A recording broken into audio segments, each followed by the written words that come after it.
इत्तेहादी हुकूमत की बड़ी मौशी कामयाबी उनको मिली है और वो कामयाबी है IMF से मुआहदे की सूरत में। चूंकि गुज़िश्ता मुआहदा तो मुकम्मल नहीं हो सका, मगर IMF के साथ एक नया मुआहदा तय पा गया है जिससे कमज़ोर मईशत है उसको इस्तेहकाम मिला है। स्टैंड बाय जो अरेंजमेंट मुआहदे के तहत पाकिस्तान को $3 अरब का कर्जा मिलेगा। इस हवाले से ईद के दूसरे रोज़ वज़ीर आज़म शहबाज शरीफ ने लाहौर में न्यूज़ कॉन्फ्रेंस की और कहा कि शुक्र है पाकिस्तान डिफॉल्ट होने से बच गया। चीन ने पाकिस्तान को डिफॉल्ट होने से बचाया। सऊदी अरब और UAE से $3 अरब आए हैं, जबकि आर्मी चीफ की हुई कोशिशों को नजर आया कि army chief general Asim Munir ने भी बहुत कोशिशें की। UAE और सऊदी अरब से आर्मी चीफ ने कर्जा दिलवाया। पेरिस में MD IMF से मुलाकात टर्निंग पॉइंट था। दुआ करें कि आखिरी IMF प्रोग्राम हो। और साथ साथ वजीर खजाना इसहाक डार साहब ने वाज़ेह किया, जी पाकिस्तान डिफॉल्ट होने वाला मुल्क नहीं है। अगर हमारे पास IMF से मुआहदा ना होता हमारा, तो हमारे पास प्लान B था। वो प्लान B क्या था ये हमें नहीं पता, लेकिन इसहाक डार साहब के मुताबिक ये प्लान B था। जो तबाही हुई है इस वक्त, उन्होंने साथ साथ कहा इसकी बहाली के लिए रोने धोने से कुछ नहीं होगा, हमें अपनी तमाम चीज़ों को बेहतर करना होगा। इसी हवाले से इन डिटेल हम बात करते हैं। जी डॉक्टर खाकान नजीब मौजूद है हमारे साथ, एक्सपर्ट हैं, और उसके साथ साथ ओवरऑल जो हमारे IMF से मुआहदे की सारी सूरत हाल है उस पर भी बात करेंगे। और जनाब दूसरी जानिब अगर हम उनकी इसहाक डार साहब की कल स्टेटमेंट के हवाले से बात की, उन्होंने कहा कि IMF से किए गए तमाम वादे जो हैं हम उनको पूरा करेंगे। मौशी प्रोग्राम में जो सिपा सालार हैं अपना हिस्सा डाल रहे हैं। IMF से मुआहदा कौम की कामयाबी है और हमारा प्रोग्राम 9 माह के लिए जिसका हुजम $2.5 अरब है और मुआहदे से पाकिस्तान को $3 अरब मिलेंगे। मगर कुछ चीज़ें अगर मैं आपके साथ थोड़ा सा स्टैटिस्टिकली शेयर कर लूँ, जिसके मुताबिक ये पाकिस्तान ने ये IMF का 23वां ये प्रोग्राम हासिल करना है, जिस पर अपडेट जो है 12 जुलाई को होने वाले इजलास में होगी। इसके अलावा पाकिस्तान ने IMF के कुल 22 में से 21 प्रोग्राम नामुकम्मल छोड़े हैं और एक IMF प्रोग्राम मुकम्मल किया गया है जो कि 2013 से 2016 तक का था। इसके अलावा आपको एक फैक्ट थोड़ा सा बता देते हैं, जिसके मुताबिक IMF से कर्जा लेने वाले जो ममालिक की फहरिस्त है इसमें पहले नंबर पर अर्जेंटाइन है जो कि अब तक $46 अरब का कर्जा ले चुका है। पाकिस्तान इसमें कुछ चौथे नंबर पे है, जिसमें हम मजीद देखेंगे कि क्या एक्वाडोर के हवाले से भी मैं थोड़ा सा बता दूं, चौथा नंबर था, लेकिन अब पाकिस्तान को जब भी कर्जा मिलेगा तो उसमें पाकिस्तान एक्वाडोर को रिप्लेस कर लेगा। लेकिन डॉक्टर खाकान नजीब से हम बात करते हैं। Doctor Khaqan Najeeb, thank you very much for joining us. I hope you are doing well. Sorry, तो एक ब्रेकिंग थी, हमने आपको थोड़ा सा वेट करवाया, लेकिन ये जो IMF का मुआहिदा है और इसके जो स्टॉक एक्सचेंज पे असरात हैं वो तो हमें नजर आए। हुकूमत ये जो मुबारकबाद हमें दे रही है, आप इसको किस तरह से देखते हैं? क्योंकि ऑब्वियसली IMF जो प्रोग्राम की ये जो प्राइम मिनिस्टर ने खुशखबरी सुनाई है, दो कि हमारी मईशत को उसकी ज़रूरत थी, लेकिन इसका आफ्टर इम्पैक्ट भी कुछ होगा। मैं ज़रूर चाहूँगी कि आप थोड़ा सा एलेबोरेट कीजिएगा हमारे देखने वालों के लिए। अर्मिला, मैंने जब भी आपसे बात किया, जब भी इमरान से बात किया, तो मैंने एक ही बात कही है कि पाकिस्तान को IMF से कोई राह फरार नहीं है। I have always been very clear. आप सिर्फ आज देख लीजिए कि अभी IMF के डॉलर्स भी नहीं आए, अभी बाकी ममालिक के भी डॉलर्स नहीं आए, और सिर्फ सेंटिमेंट की तब्दीली देखिए कि कॉन्फिडेंस ना सिर्फ डोमेस्टिक इन्वेस्टर का बल्कि जो हमारा इंटरनेशनल बॉन्ड ट्रेड हो रहा है वो 30-35 सेंट्स पे था टू अ डॉलर, वो इस वक्त 70-71 सेंट्स पे है जो मैंने लास्ट देखा था। पाकिस्तान की स्टॉक मार्केट, मेरा ख्याल है, and I am not sure of this, but शायद अपनी हिस्ट्री में जो पहले चंद मिनट हैं उसमें ऐसे नहीं खुली जो आज खुली। बिल्कुल ऐसे। सो IMF डॉक्टर था लास्ट रिजॉर्ट का, so let's say you are on a bed in an ICU, whatever that injection is that gets you up from the bed and takes you to the surgical ward. अब at least आपको ये hope है कि you are going to remain alive, उसको आप इससे तशबीह दें कि आपका डिफॉल्ट रिस्क जो है वो ड्रॉप कर गया है। कभी भी किसी घराने का डिफॉल्ट रिस्क ड्रॉप कर जाए तो आप समझते हैं चलें जी कोई बात नहीं, वेरी गुड, तकवीयत में। अगर किसी मुल्क का डिफॉल्ट रिस्क ड्रॉप कर जाए तो वो तो दुनिया भर में उसका एक मुख्तलिफ नाम चला जाता है। So I think that is what has happened to Pakistan. अब ये एक और यकीन करें कि जहाँ पे आ गए थे $4 अरब के रिजर्व्स पे खड़े थे, चाइना बैकस्टॉप कर रहा था, अगर ना कर रहा होता तो बहुत अनकंफर्टेबल हो जाते। ये सब चीज़ों को देखते हुए this is a good outcome for Pakistan, but थोड़ा सा इंट्रोस्पेक्शन कीजिए। 21वां प्रोग्राम क्लोज किया है 30 जून को incomplete. 21 program have been incomplete in the history of Pakistan. Yes. That is not a good story, Urmila. मतलब आप हर दफा आए कोई काम करने के लिए और 21 मरतबा आप फेल हो जाएं किसी इम्तिहान में, तो मैं आपसे ये तो पूछूंगा ना कि अर्मिला आपने क्या तैयारी नहीं सही की थी, आपने पढ़ाई नहीं की थी, what is the issue? अब हमें थोड़ा ये तो सोचना है ना।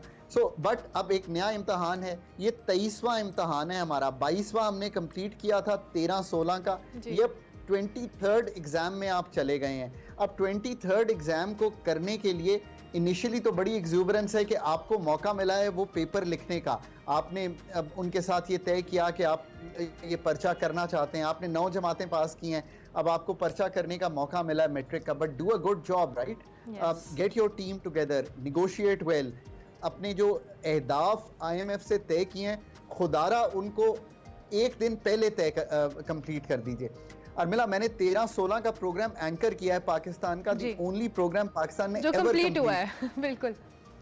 और मैं हमेशा ये कहता था कि अगर कोई चीज 30 जून को ड्यू है तो यार let's get it done on the 29th of June, so that जब IMF से बात हो तो शर्मिंदगी के ना हो कि एक वादा किया था उसको पूरा किया। सो गेट दैट टीम टुगेदर। देखें, बात यह है कि पाकिस्तान के पास ना अनफॉर्चुनेटली वो टीम ही नहीं है कि ये डिलीवरी हो सके, और टीम से मेरा मतलब पॉलिटिकल टीम नहीं है, ये स्टेट एपरेटस जो है वो डिलीवर नहीं कर पा रहा अनफॉर्चुनेटली इन चीज़ों पे।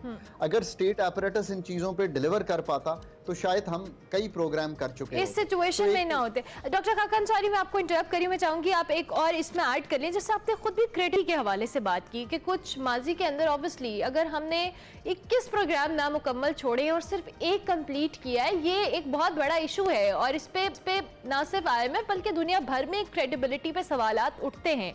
अभी हमने ऑलरेडी IMF के साथ जो हमारा मुआहदा है इसके लिए हमने बहुत कोशिशें की हैं, बहुत बर्डन डाला है, बहुत महंगाई हुई है, बहुत सख्त शराइत हमने मानी है। अभी भी आपको लगता है कि ये जो प्रोग्राम के अंदर हम चले तो गए हैं, लेकिन इसके बाद मजीद जो हमें चीज़ों को फुलफिल करना है उसके लिए हुकूमत या एडमिनिस्ट्रेशन लेवल के ऊपर वी आर रेडी, हम और बर्डन डाल सकते हैं, या हमारी जो कह लें बर्दाश्त है वो इसको मजीद कर सकती है इन तमाम तर चीज़ों को हैंडल? तो ये बहुत ही इम्पोर्टेंट क्वेश्चन है। अब अर्मिला, आई मीन चूँकि ईद के बाद हम पहली दफ़ा गुफ्तगू कर रहे हैं तो I don't want to alarm people, but July will be heavy on their purses, so please अपने खर्चे जो हैं ध्यान से कीजिए। आपने एक चीज़ की कीमत में रद्दोबदल देखा जो डीजल है, अभी आप बिजली और गैस की कीमत में भी शायद रद्दोबदल जो है वो आपको करना पड़ेगा। वो स्टोरी अपनी जगह कायम है, बट जो दूसरी स्टोरी होती कि खुदा ना खास्ता IMF का कोई स्टैंड बाय अरेंजमेंट जो हुआ है वो भी ना होता, तो आप सोचिए कि मतलब आपने दफ्तर आना होता तो शायद आप ना आ पाती, बिकॉज आप पे कोटा लग जाता पेट्रोल का, पेट्रोल की कीमत जो है वो कई गुना बढ़ जाती। So what I am trying to say is कि जो बिल्कुल जो वर्स्ट ऑप्शन था वो कंप्लीटली अवॉइड हो गया है। एक तरह से आपने एक बुलेट को डॉज कर लिया है। So let's take a sigh of relief. अभी भी ये मुश्किलात तो पाकिस्तान की सारी मुश्किलात तो अपनी जगह खड़ी है ना। अब SOEs भी ब्लीड कर रहे हैं, टैक्सेशन भी वीक है, एनर्जी सेक्टर भी ब्लीडिंग है, ये सारी मुश्किलात अपनी जगह खड़ी हैं, पर जो डॉलर का इनफ्लो है वो कैसे बढ़ा है। और मिला हम कर्जे लेने जा रहे हैं, अगले 4 से 5 अरब डॉलर के कर्जे अगले 2 माह में आ रहे हैं Pakistan. Is that a good story to tell? No, that's not a good story to tell. But the story is कि मुझे अभी घर चलाने के लिए और मुल्क चलाने के लिए मुझे अपनी डॉलर नीड्स जो हैं, अपनी कमिटमेंट्स को पूरा करने के लिए नए डॉलर्स लेकर पुराने डॉलर्स को पूरा करना है। That is not a good story to tell by any stretch of imagination. But अब बहुत काम करने की ज़रूरत है। मुल्क सिर्फ काम करके बनते हैं। अगर काम, अब मतलब कर्जा तो ले लिया है, पर अब काम जो करना है वो तो आपने करना है। कीजिए वो काम, आपके डेट की हैंडलिंग है, आपके IMF के प्रोग्राम की कंप्लीशन है, सारे जो सेक्टर्स मुश्किल में हैं उनको ठीक करने का इशू है, प्लान लिखने का इशू है। अगर ये काम होंगे अर्मिला तो 5-6 माह बाद आप मुझसे बात करेंगी तो we will be in slightly better shape. नहीं होंगे तो ये मुश्किल जो है जाएगी नहीं। जैसे कलीदी जो फैसले हैं वो नहीं होंगे तो ये मुश्किल जाएगी नहीं। और इसमें मैं नहीं समझता कि इस चीज़ पे डालना चाहिए कि पॉलिटिकल विल है नहीं है। असल इशू जो है वो स्टेट के एपरेटस की डिलीवरी है। उसको हैंडल करना है हमने। जब इंडिया में ये काम हुआ था तो बड़ी वीक गवर्नमेंट थी इंडिया में। 91 में मनमोहन सिंह जब आए थे तो India had a very weak government, एक कोलिशन की गवर्नमेंट थी, हालात बहुत मुश्किल थे, शायद हमारी तरह के हालात थे। सो अब आने वाली हुकूमत को तो नवंबर में इतना प्रिपेयर्ड आना है, वरना मैं मजाक में कहा करता हूँ कि अगर 5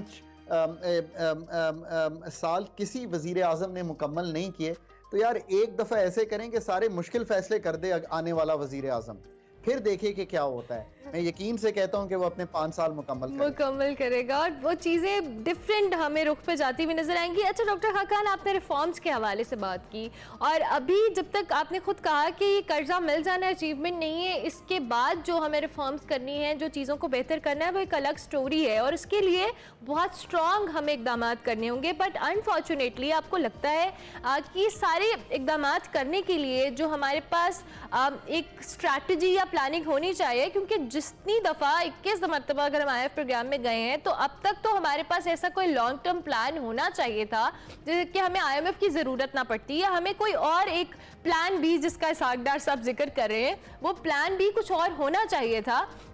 ये जो रिफॉर्म्स हैं, क्या ये पॉसिबल होंगी इस टेन्योर के अंदर? 9 माह का जो हमें प्रोग्राम मिला है जिसमें IMF की शराइत भी हैं, एक मौशी बर्डन भी है, उसके साथ साथ रिफॉर्म्स या दीगर सारे इदारों को एक पेज पे लाना है। It's a challenging situation for this government as well.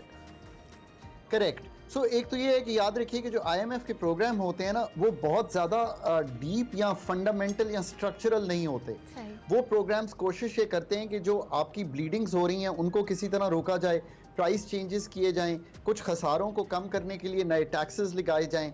तो इनको इस तरह नहीं सोचना चाहिए कि वो टैक्स का स्ट्रक्चर तब्दील कर देंगे या टैक्स की एडमिनिस्ट्रेटिव क्वालिटी तब्दील कर देंगे या टैक्स का इतनी बड़ी ब्रॉडनिंग कर देंगे। ये तो तसी एक लेवल तक कर सकते हैं, पर ये आपको स्पेस फराहम करते हैं कि अब हमने आपको ये अगले 9 माह दिए हैं, अब आप 9 माह में come and deliver on something deeper than this. अगर PIA का इतना बड़ा नुकसान है, अगर एनर्जी सेक्टर का इतना बड़ा नुकसान है, तो करेक्ट कर लीजिए इन चीज़ों को। वो आपको ये चीज़ जो है वो फराहम करते हैं, वो चीज़ फराहम हो गई है आपको। अब अगर आप पाकिस्तान का प्लान, नेशनल एक्सपर्ट्स इकट्ठे करें, ये चीज़ें बनाएं, अगर नहीं बनाएंगे तो फिर 9 माह बाद वहीं खड़े होंगे, IMF का एक और प्रोग्राम मांग रहे होंगे और शायद मेरा ख्याल है कि वहीं खड़े होंगे। 9 माह बाद आपको एक नए प्रोग्राम में ही जाना पड़ेगा। That's again not a good story to tell, but that seems to be the story. ठीक हो गया, thank you very much doctor. बहुत बेहतरीन अंदाज में हमें आपने बताया, दो कि अच्छी खबर भी है, लेकिन वही बात है कि इस स्टोरी की जो दूसरी साइड है ये कोई अच्छी नहीं है। इसके लिए हमें for the long term planning करनी होगी और इसके लिए डॉक्टर खाकान नजीब कुछ सजेशंस दे रहे थे। Thank you very much once again doctor Khaqan Najeeb हमारे साथ मौजूद थे, हमें बता रहे थे IMF के साथ जी हमारा मुआहदा है, 9 माह है, IMF ने आपको स्पेस दी है कि आप अपनी चीज़ों को बेहतर करें, उसके अंदर रिफॉर्म्स लाएँ ताकि आपको आइंदा आने वाले सालों में IMF के प्रोग्राम्स में ना जाना पड़े।